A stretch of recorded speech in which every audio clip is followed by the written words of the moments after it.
Okay, pleased to see you again. So, what is equity? The forms of action developed rigid inflexibility by the early 15th century. A plaintiff unable to obtain a proper writ was left with no remedy. John Austin said, English equity. John Austin is one of a positivist a jurist of a legal positivism, and found the sources of law on a political power in major persuasion. And his theory now developed into a sectors of a legal philosophy. For example, a cosmopolitan concept of legal positivism has now see the path over international institutions of law and others. So, what is the viewpoint? He said that English equity arose from the sulkiness and obstinacy of common law courts, which refused to suit themselves to the changes which took place in opinion and in the circumstances of society. So his viewpoint is distinct from a Hobbesian concept of law or social contract or law. He actually is a legal scholar and found this ground of law, for example, a major on a political power, but also in some social practices. His idea was later developed by his disciple, who was called Hart, and also some moderated context of a viewpoint about a sausage law. So the interplay with a continental legal positivist actually shape a civilized form of a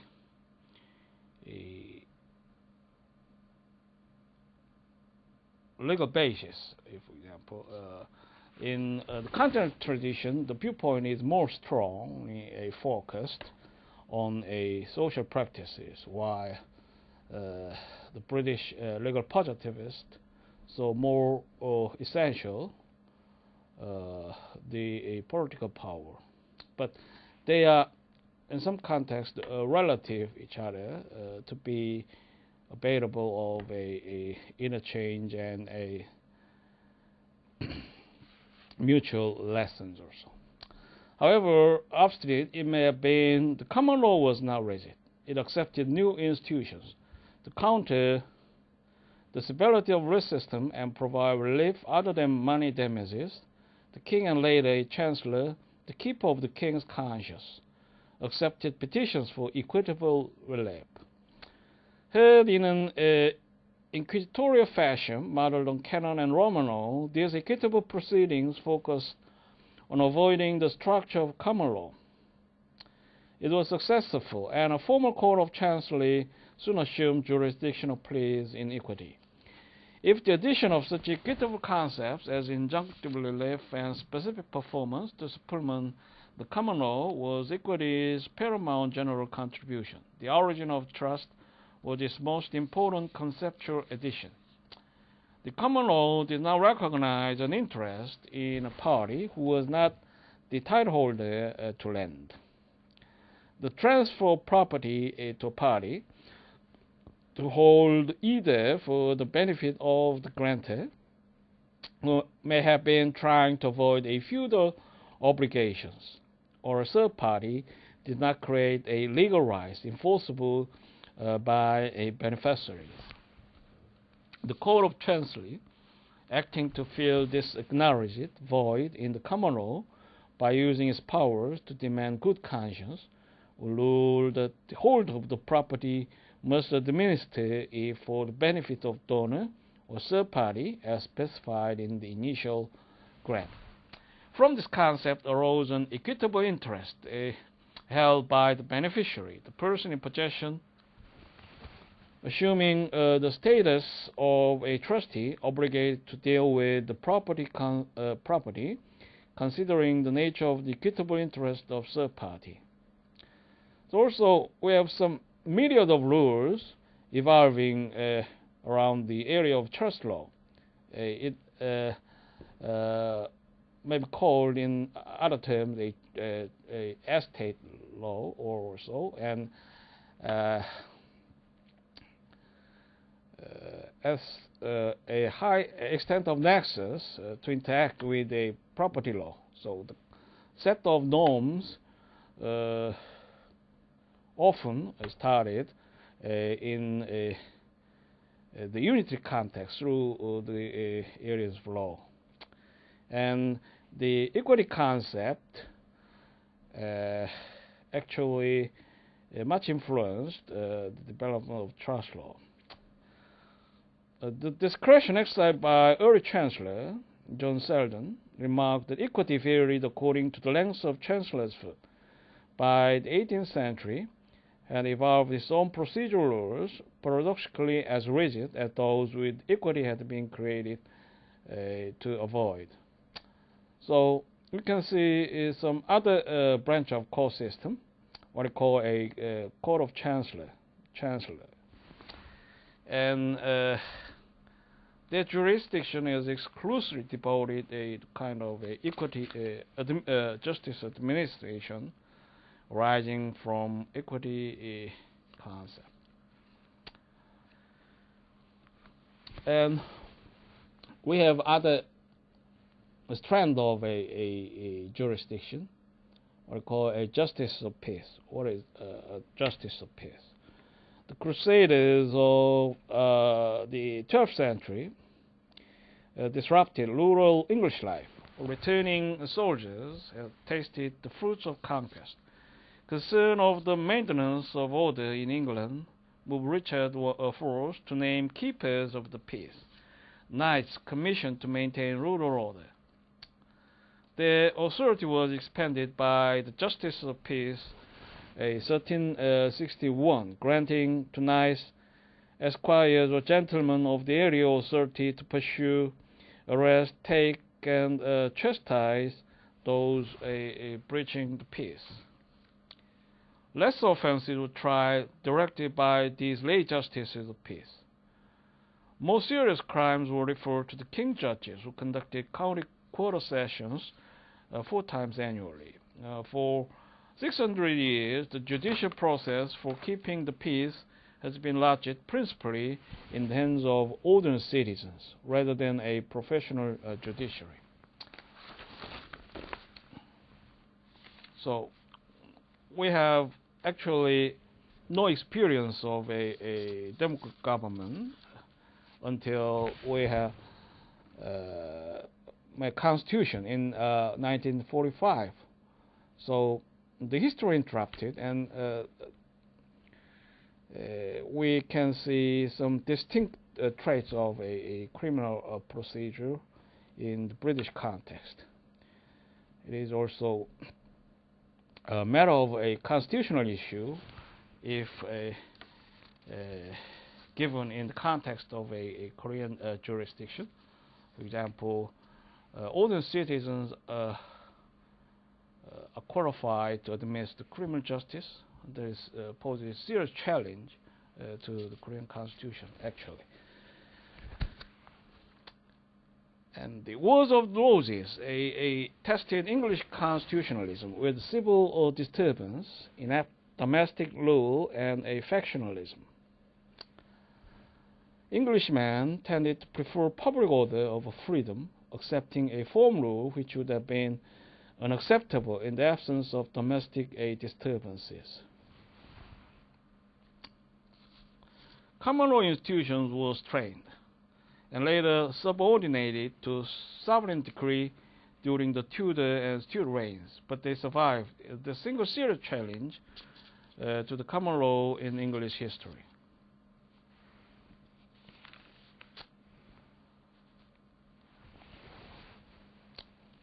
So, we can see the context of historical evolution, which poses a serious challenge to common law system.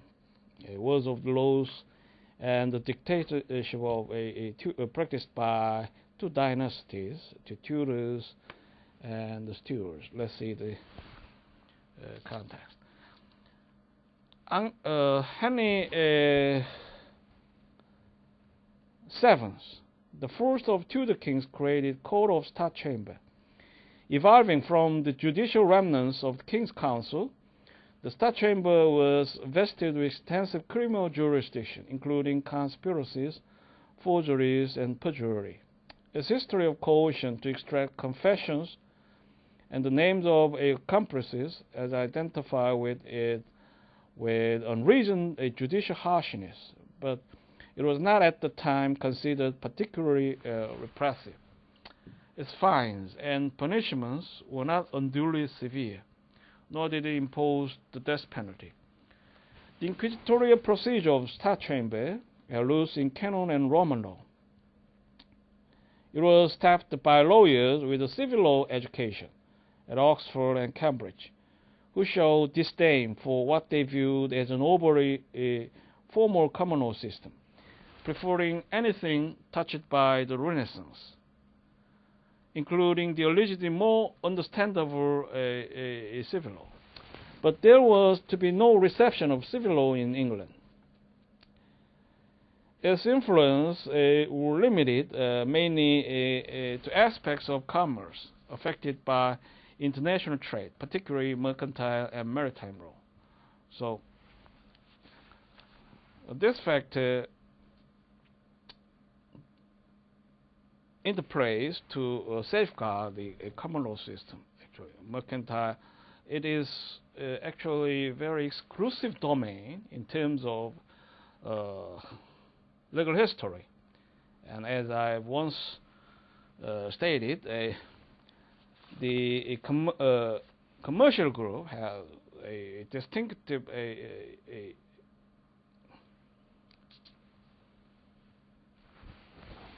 a characteristic about the ways of intelligence and the legal system, which is basically a customary and on a region of commerce. So they share common elements to easily be adapted to produce some universal rules. And it is the preserve law, the national power may not effectively intervene to influence. The establishment of a parliament as a list of chambers separate from the king and his council, although still closely controlled by the king, was a more positive contribution of Tudor period than the new judicial institutions. The strengthening of Parliament was backed by the proponents of common law, who feared the gathering power being exercised by the king. A populace benefiting from an improving quality of life and concerned with the unsettling consequences of the abuse of royal power began to limit the use of royal prerogative. Feudalism was on its deathbed. By the end of Tudor period, Parliament achieved status as the supreme lawmaking body. Only its laws, not sovereign decrees, were binding on the courts. The sovereign Parliament conflict again surfaced under James IV, first of Stuarts. The Star Chamber became an oppressive institution of royal power, giving credibility to its reputation of unjustness, which was undeserved at its formation. James would not admit to the philosophy of common law lawyers the ancient royal prerogative powers were divisible, vesting a foreign polish and declaration of war with the king, but assigning other issues to Parliament.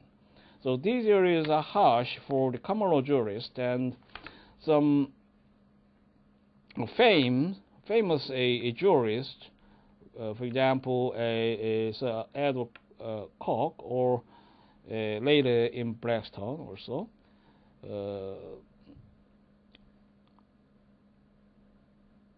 have the basis through this historical wake, and the hierarchy concept, as I've said, and rule of law idea and a philosophy are strongly reinforced, and also partially in the aid of a parliament, as I've introduced some kind of a liberalistic sectors of society, including a mercantile or a maritime law.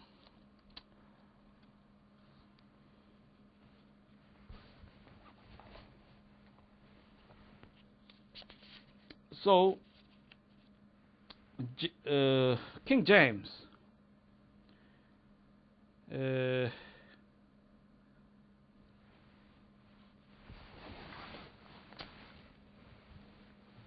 is a figure who was actually entangled with the kind of a post-struggle about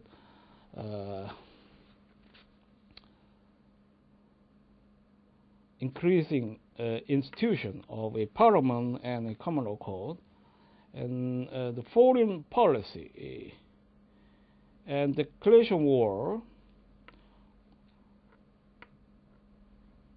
were also argued, which is now considered a typical sector of a political question. It should vest with king, and he assigned other issues to parliament. So he is actually very wise. Well, some context of a reconciliation with a current understanding of a public law. English judges, unlike the common law lawyers, were divided on the issue of a sovereign power. A judicial loyalty to the Stuart conception of royal power was attributable to the historical control by the king of the appointment and removal of judges. Edward Coke led this opposition from his position as Chief Justice, ruling persistently to preserve the autonomy of the common law court. This divisiveness fell under Charles I. He convened and then dismissed Parliament with a frequency measured by his loyalty to the Crown. Parliament enacted the Petition of Right 1628, an impermanent attempt to reestablish due process concepts of the Magna Carta and thus restrict sovereign power. Charles' response was 11 years of rule without a parliament. When Parliament reconvened, it was hardly repentant. It purged the nation of Star Chamber and made government ministers accountable to Parliament as well as to the king. The ensuing civil war was the final test of separation of powers, a conflict which brought Charles' defeat and execution, followed by several years of ineffectual rule and then Oliver Cromwell's self-appointment as law protector of the commoners. In 1660, 11 years after its demise, the monarchy was restored as the lesser evil. The House of Lords, abolished after Charles' defeat, was re-established, with the House of Commons reinforced as being vested with greater initiation and authority. The king conceded to the grievances of Parliament and conformed his power over the process of legislation and control of taxation. A bloodless revolution in 1688 established an enduring a Protestant or royal succession and constitutional government. The Bill of Rights 1689 joined the Magna Carta as the foundation of English constitutionalism. The bill mandated a parliamentary consent for peacetime standing army, a free election of parliament, parliamentary approval of the suspension of war, of law, or levying of taxes, regular parliamentary sessions, and limitations on bail, fines, and cruel and unusual punishment. The Act of Settlement 1700 created an independent judiciary, members removable only by Parliament.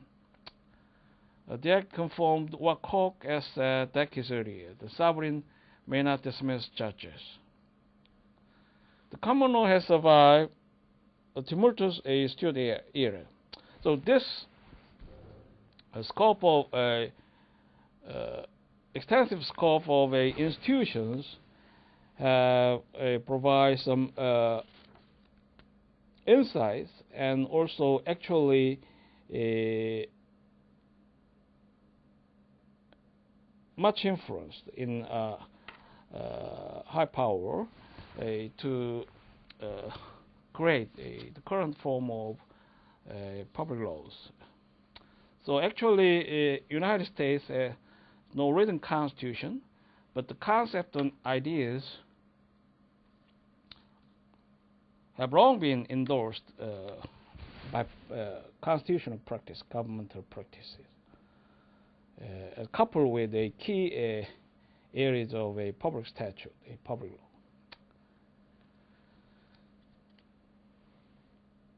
For example, we also have the provision in the Korean Constitution that the judges could not be removed from his office absent the stipulation specified in the Constitution. In specific, for example, a criminal penalty or impeachment and other basic grounds for the ethics and the competence of jurisdiction. Common law has survived the tumultuous Stuart era. English political and legal institutions have been altered, but the challenge to Stuarts did not spring forth from a position of same nature as that in France in 1789, where a radical overhaul of the legal system was a consequence of the political revolution. The common law lawyers in England have successfully protected their turf. Koch even once suggesting the common law precepts could not be amended by statute. The threat of civil law notions imposed on English soil of codification of the very heart of common law was for the time dormant. Nearly as influential within England as Koch, William Blackstone, the Vinerian professor of English law at Oxford, wrote his commentaries on the laws of England in a readable style and concise form, which allowed them to be easily carried to outlying areas of the colonies. So, if you travel in the United States, you can see the statue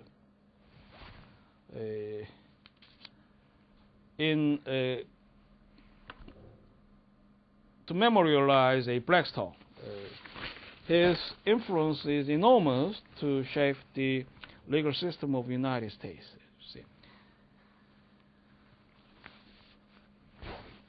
Had Blackstone's work not been available, American lawyer would have been left to Koch's confusing institutes, or the inaccessible and complex case reports, or they even might have turned to civil law codes.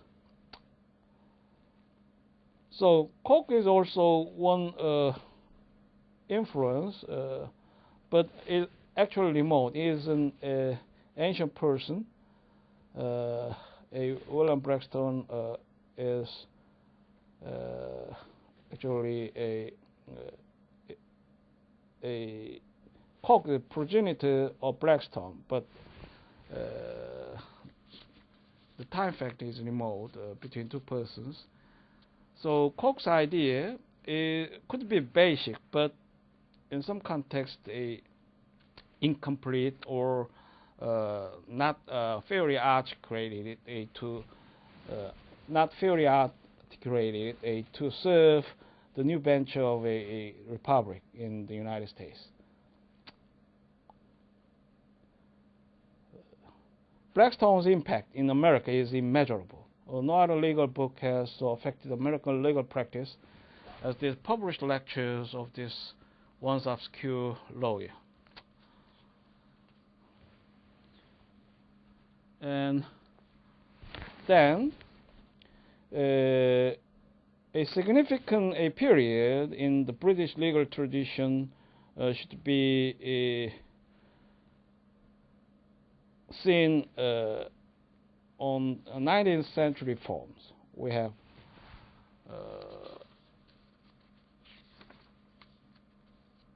extended reform to recast the tradition and heritage of a common law. English law in the 19th century was altered by structural and social legislative reform. Jeremy Bentham and others who had little respect for tradition and the sanctity of a precedent viewed the common law as inordinately slow in responding to social needs. There is a codification to provide certainty and comprehension to the law and to avoid a social revolution. So Jeremy Bentham is a close friend with Voltaire, who is a continental peer, and they exchange their new ideas and perspective to reform the society. And also you can see some the prose or lyrics presented in the form of vast literatures around these times for them. So they may show some a pejorative context of a common law court jurist who are well considered to be left behind from the major stream of a society and a civilization.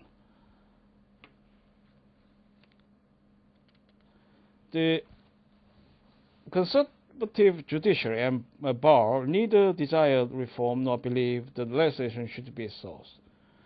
Parliament became the progenitor of social change. However, enacting laws extending education, creating a competitive civil service exam, broadening House of Commons representation, reforming child labor laws and the poor law system, centralizing such government activities as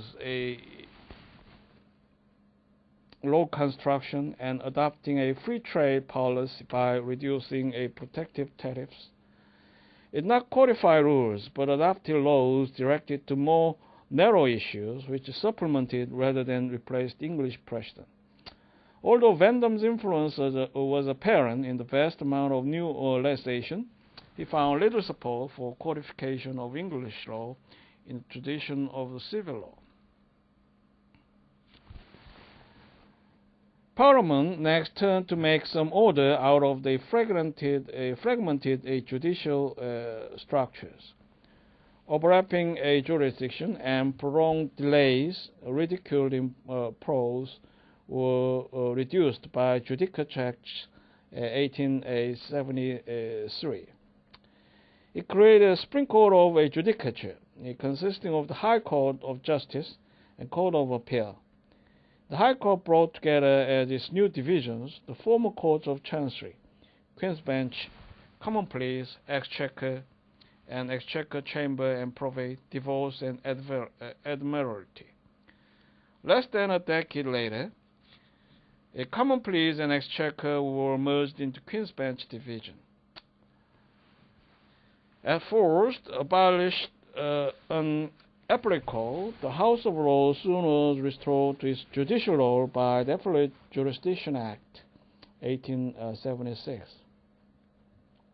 Restricting its appellate jurisdiction and professionalizing the chamber by limiting members sitting on appeal to Lord Chancellor, peers who had held high judicial office, and newly created a judicial peers named Lords of Appeal in Ordinary. No longer will lay members of the House of Lords sit on legal appeals. The Judicature Act hastened the fusion of law and equity. Each division of the High Court was required to apply rules both of law and equity. But equity, the historically infant sibling of law, was to prevail in the event of conflict. Despite the fusion, the Chancery Division nevertheless has retained to this day much of its original character as the Equity Court, and matters involving a complex equity questions generally are directed to that division. The rigid forms of action were abolished by the reforms. Civil trials henceforth commenced with the general writ of summons. With the addition of a more unified procedure, the contemporary English trial presents far fewer technical obstacles to reaching the substantive issues than earlier existed. So the Bendham's work is actually notorious, and he wrote tons of pages about a public reform, and is so an activist that his space of a memorial purpose was a Latin in the London University, and his works actually not academically structured or neither presented in a coherent fashion in modern economic terms, but have precious ideas about a public concept and ethics or responsibility of governmental offices, and the forms of approach to areas of public issues and kind of. So he is one of a most revered modern philosopher to promote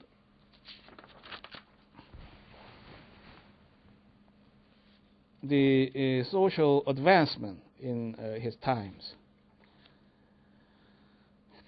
And we take a look about the modern evolution of in the modern period.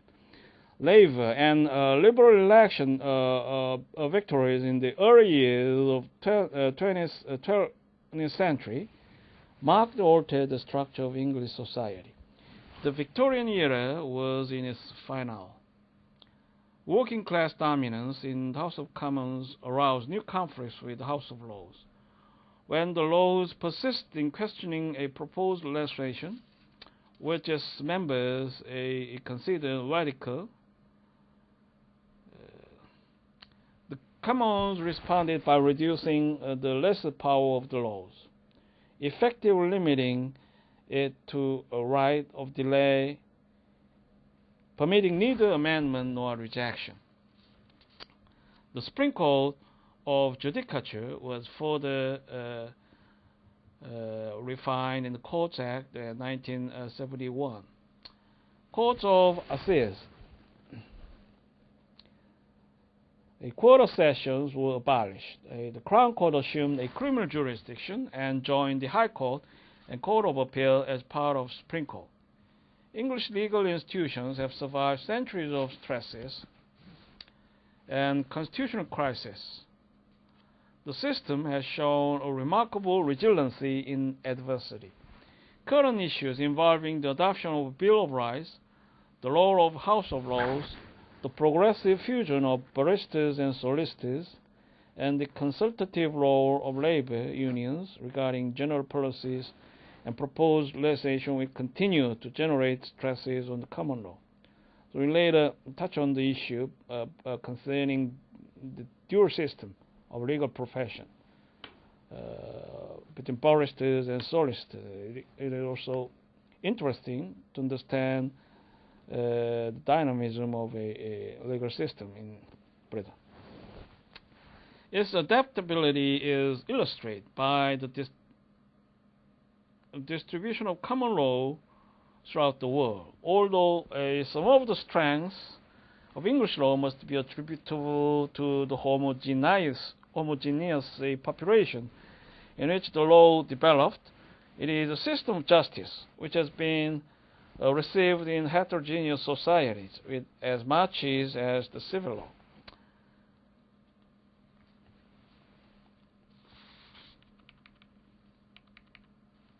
Then, we usually encounter the word English law. What is English law? So, we have a few words to represent the political unit of a United Kingdom. For example, England, Great Britain, or many others. Wales, Scotland. Actually, some delicate point into a domestic politics could be seen in the context. Let's see some more. There is some definition confusion with term English law. Additionally, by reference to Great Britain, the United Kingdom, or the Commonwealth. From its origins in southern England, the common law became the principal basis of procedure and a substance of legal systems for nearly a third of the world's population. It is inappropriate, nonetheless, to suggest that it is English law which exists in the United States or Australia or India or South Africa, or that there is Commonwealth law applied in the Commonwealth or British law of a Great Britain. English law applies in England and Wales. Great Britain, the political geographic term for England, Wales, and Scotland, has no common legal system. Many English statutes are applicable in Scotland, but Scottish private law is based primarily on the civil law and principally on Roman law, the result of an alliance with the continent in the 14th and 15th centuries intended to inhibit recurrent English expansion. After union with England in Treaty of 1707, the development of Scottish law was influenced largely by the English common law. Parliamentary enactments in many areas of private law were applicable in both England and Scotland. Scottish law remains a curious mix of civil and common law, an appropriate focus for the study of the potential for interrelation between these two legal traditions. Northern Ireland and Great Britain comprise the United Kingdom, the principal geographic area to which parliamentary expressions apply. But as in the case of Great Britain, the United Kingdom is a larger area than one associates with English law. English substantive law is not directly applicable outside of England and Wales, and to a lesser extent Scotland. However, it retains some authority in many independent nations which were formerly part of the British Empire. The remnant of authority of the House of Lords, Judicial Committee of the Privy Council, continues a slender connection between England and some former colonies, a role diminished by the independence of former Commonwealth nations and by the Statute of Westminster, 1971, the latter granting to Commonwealth legislatures the right to abolish appeals to the Privy Council. Nationalism in Scotland and Wales engendered a demand in the 1970s for a transfer of some government power from London to national assemblies. included was additional lawmaking power. Devolution was promoted more strongly in Scotland than in Wales, the former possessing more distinct government institutions and its unique civil law-based legal system. The 1978 devolution bill requiring a referendum vote was rejected by Welsh electors. The Scottish voters narrowly approved it, but not by the required 40% of all registered electors. Devolution, in a large measure, ended with the referendum, but there will continue to be occasional transfers of government power to local authorities in Scotland and Wales.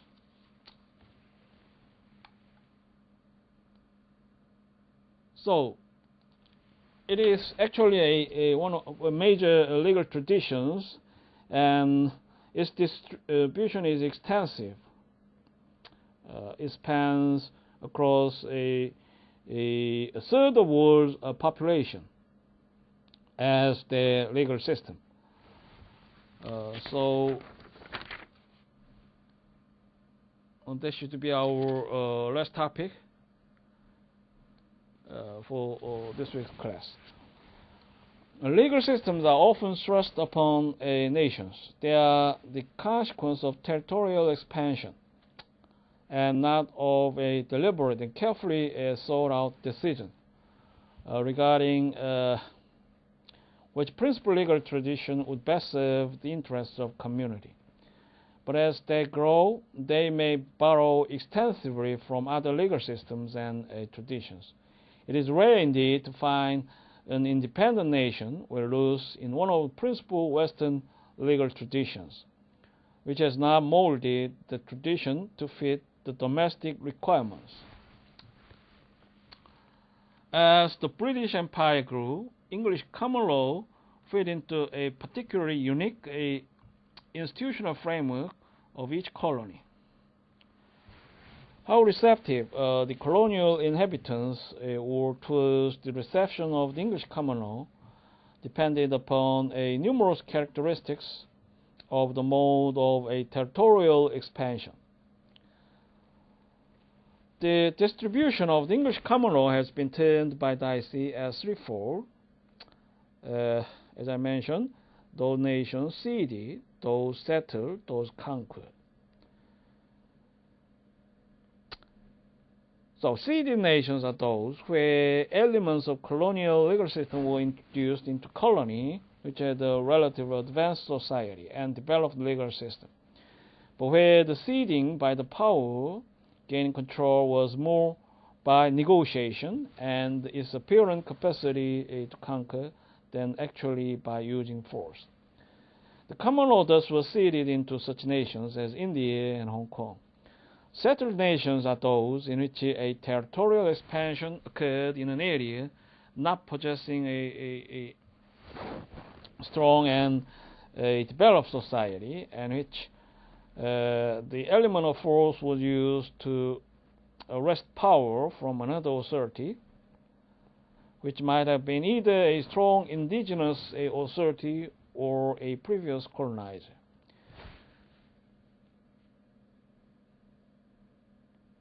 So, South Africa exemplifies this group, a conquered nation.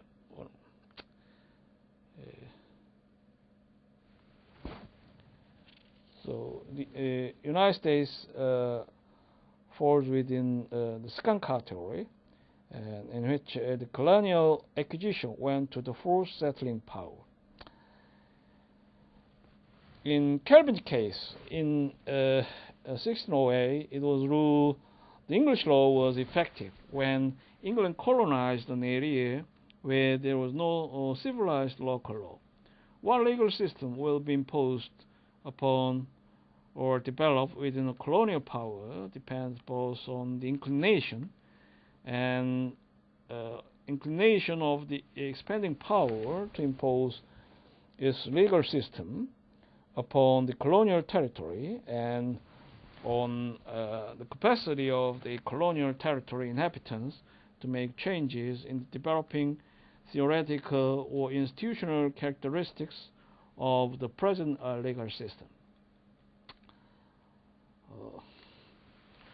The distribution of the common law differs from that of civil law. England was directly linked through its territorial expansion with each of principal nations in which the common law developed. The direct linkage with Romano-Germanic origins of civil law system existed in the reception of civil law within Europe. But expansion external to the European continent and the areas of the Eastern Roman Empire lacked any direct contact with a Roman law. Thus, Roman law origins for these nations must be traced through a two-stage linkage. First, the Roman law directly linked to European system, and secondly, the same Roman law traced through these European systems the second tier of civil law nations located in many parts of the world. The common law is a more difficult system to receive. The uniqueness of its origins, embedded in the centralization of the institutional framework subsequent to the Norman conquest, often generated institutions lacking characteristics facilitating a reception.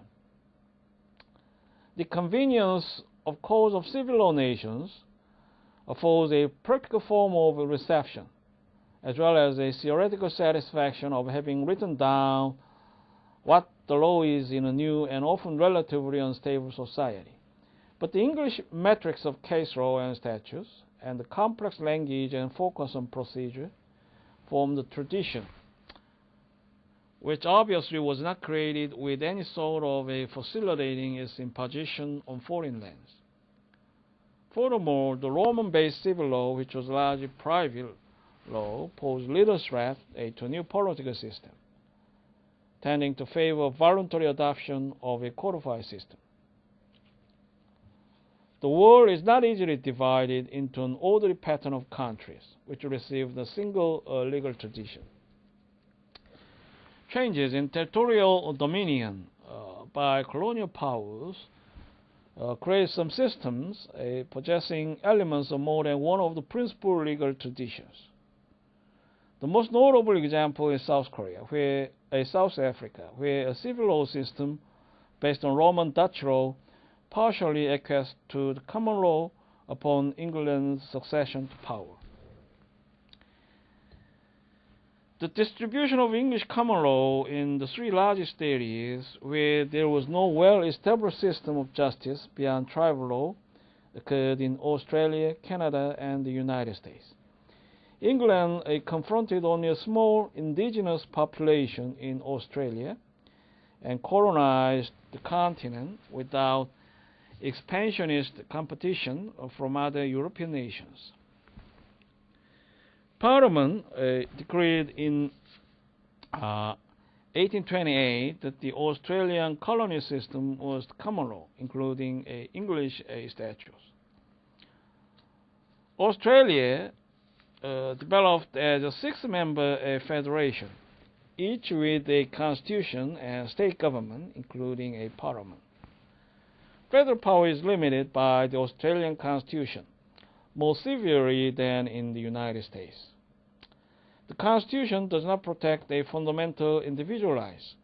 The High Court thus may not nullify a federal or state statute as in violation of the rights of individual citizens.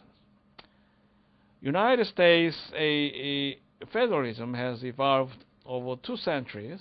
Its broadly stated constitution, the foundation of continued and significant growth of central government over previous state-controlled activities. Australia has been a federal system for only 80 years.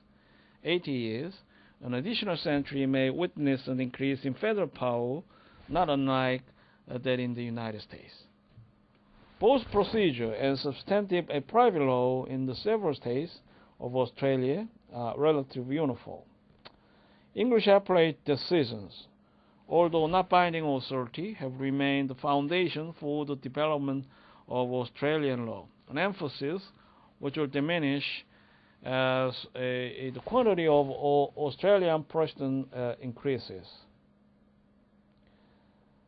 The small population of Australia means a longer period for the development of a substantial body of a Australian precedent, however, and attention to English decisions may endure.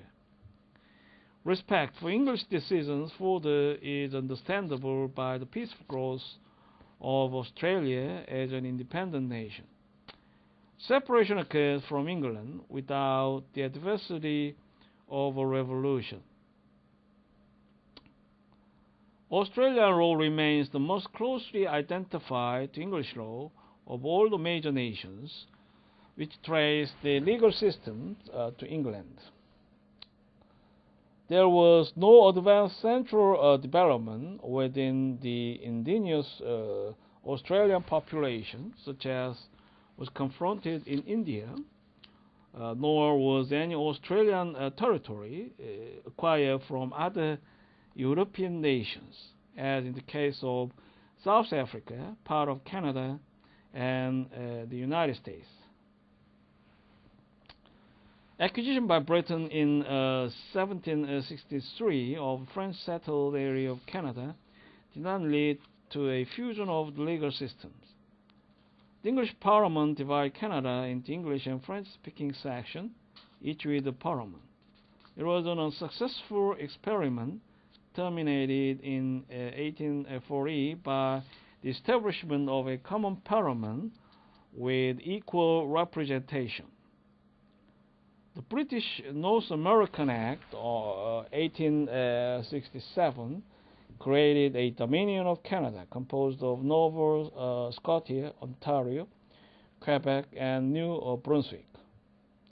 The relative equality in number of French and English-speaking persons was altered by the incorporation of Northwest Territories acquired from the Spain Company in 1869 and the joining in the Union in 1861 by the British Columbia. Canada thereafter was influenced largely by English government, economic and social structures, although Quebec preserved the civil law system. Unlike later federal constitutions granted by the English Parliament to Commonwealth countries, the 1867 Act gave Parliament authority to approve any constitutional amendments in Canada. But in 1982, Canada adopted a new constitution, and British Parliament passed the Canada Act, which relinquished any future right to amend the Canadian constitution. The Supreme Court of Canada, functioning as an appellate court for the provincial tribunals, must occasionally apply the Civil Code of Quebec. Its interpretations are influenced by common law methodology. Quebec has a disproportionate participation on the court, 3 of 9 members.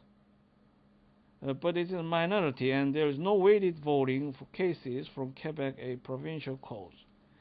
Important changes in the development of a Canadian law have occurred since 1949 termination of following appeals to the Judicial Committee of the Privy Council in England. Additionally, decisions of English appellate courts are no longer binding, although they are treated with respect. The Canadian jurisprudence has developed, which includes influences external to the historical affiliation to English law. Particular notice is given to legal developments in neighboring United States. The continuity of common and civil law systems in Canada and its province of Quebec, and to a lesser degree in the United States and Louisiana, contrast with the more complex common civil law relationships in the legal system in South Africa. South African law initially possessed a strong Roman base, resulting from Dutch governance. Shortly before Napoleon abolished Roman Dutch law in the Netherlands and replaced it with his famous code in 1809, England took possession of the Cape and incorporated it into the empire. English procedure was first imposed on the Roman Dutch law of the Cape followed by the adoption of numerous English statutes, principally affecting commerce. With this mixture of English and Roman Dutch law was unclear, South African jurists, nearly all of them English-trained lawyers, tended to look for guidance to English case law. Political independence for the Union of South Africa in 1910 generated a restoration of Dutch culture, including a resurgence of legal scholarship, which concentrated notably on Dutch law. South African law, thus, is a hybrid system. It possesses Roman Dutch law, substantive elements and aspects of English law, procedural methodology, and structure. English settlers in North America, Australia, New Zealand, and South Africa did not encounter the highly developed indigenous culture which existed in India.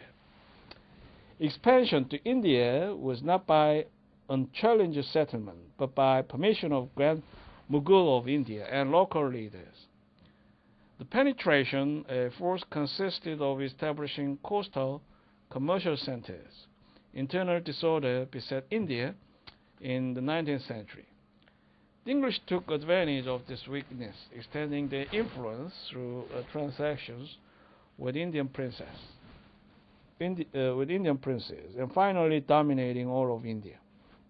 Initial attempts to apply the common law in the early 18th century in Madras, Bombay, and Calcutta to both English and Indian parties were unsuccessful. Hindu and Islamic law were substituted for common law in land, family, and succession matters, a practice which continued in the interior as English governance coalesced. But except in matters of family and succession law and religious issues, English-trained judges considered the best justice to require the application of English law. Reform concepts promoted by Vendome found greater reception in India in the early 19th century than England. Uncertainty existed in Indian law. A little truly Indian precedent had developed, and there was a substantial inconsistency among Indian courts in determining a sources of law. A law commission began to codify Indian law, influenced by European courts and by the British acceptance of reforms of the Great Mutiny in 1857. In civil procedure code was adopted in 1859, a criminal code in 1861, and the Indian Succession Act in 1865. The private law of India thus was codified at an early date. The common law distribution in India, a nation with a strong cultural and religious tradition, illustrates that the expansion of English common law did not require a weak indigenous population. It could contribute to the administrative justice in diverse social systems. English law influence extends far beyond the major nations noted above. It had a substantial impact in former English territories in Africa, in some smaller colonies in Asia, and in the Caribbean basin. In many of these locations, nevertheless, particularly in Africa, the English law affected a comparatively small percentage of the population. This is not an incident attributable to the nature of English law, but to the structure of the host societies. Such an impact is witnessed also in many areas where the civil law traditions has been received, particularly in nations of Latin America with widely dispersed native communities. Reception of a legal system depends upon the fusion of local culture with that of settling nation. Where cultural assimilation has occurred, the English common law has shown remarkable capacity for adaptation. So, Actually, we have get through the basics of a English common law tradition, although brief in nature.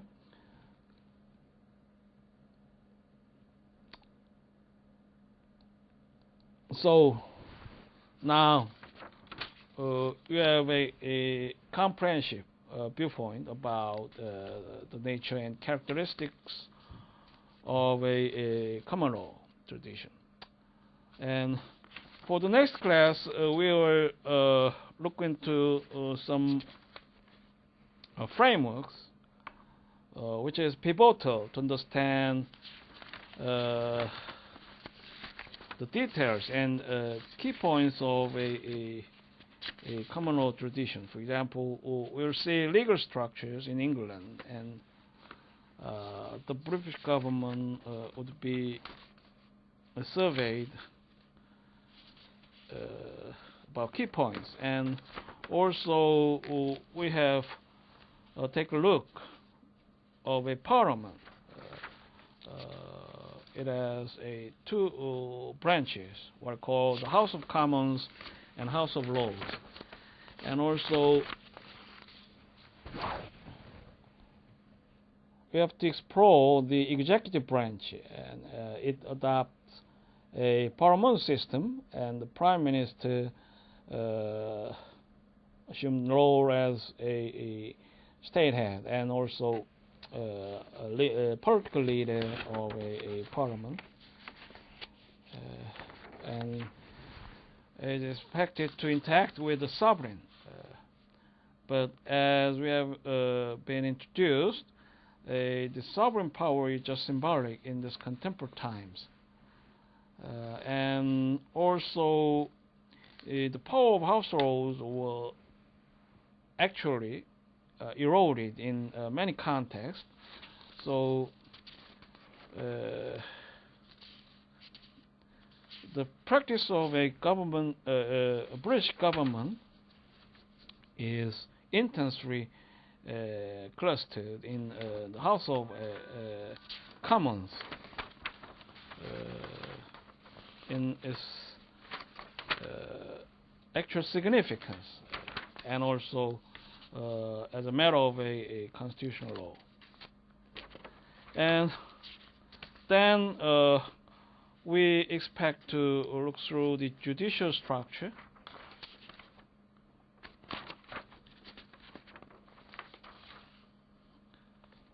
and many issues interesting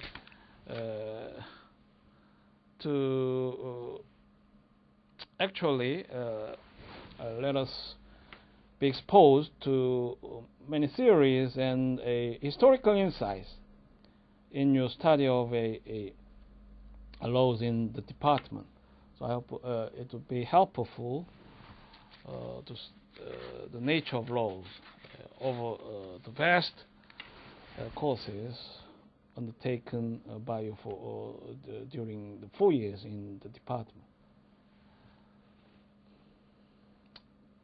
So I have to stop here, but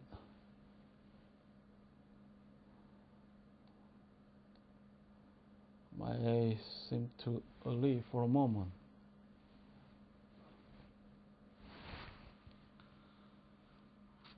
Here's to report to close this lecture.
And for the reminder, I posted the inquiry, which is pertinent to our midterm exam. So you need to respond. You have to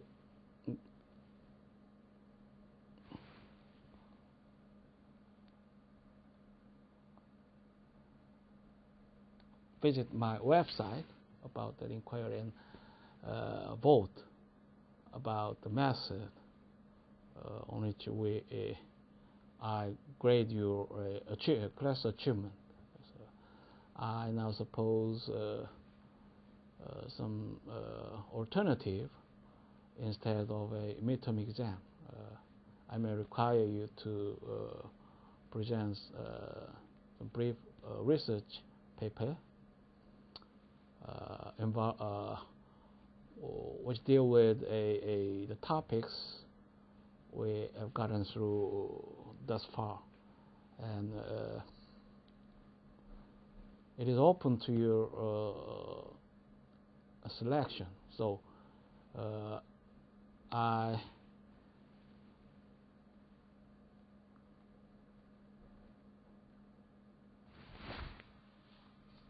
don't like to pick up some specific issues presented to you. So I expect the research paper would be about 4 or 5 pages in A4 forms, and also it should be original because it is a research paper. So there are some devices to check up the originality of research papers. But I have no means to check of it. So it is highly dependent on your conscience. So you should not copy other writings or internet resources. Prepare the research paper by on your own hand, and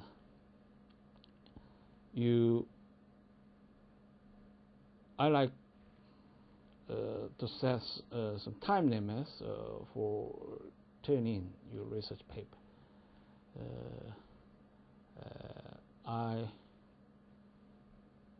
You may submit in the mailbox located in the 6th floor at low building, or you may transmit via electronic device. You use my email account to submit. There is also one of a practice I've employed for the past term. So both ways of submission are acceptable.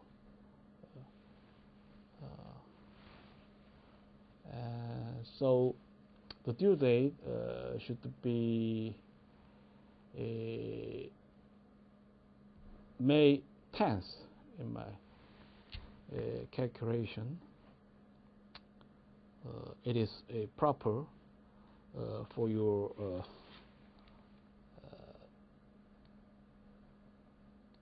work engagement. For if you have any excuse, you may always be free to contact me by email or in person. You may visit my office, and then the due date may be extended for some other day. Otherwise, you are required to submit in compliance with the due date, May 10th. And you also need to be a visitor of my website. You should attend regularly the videotape lecture. And I once posted some assistance. I have trouble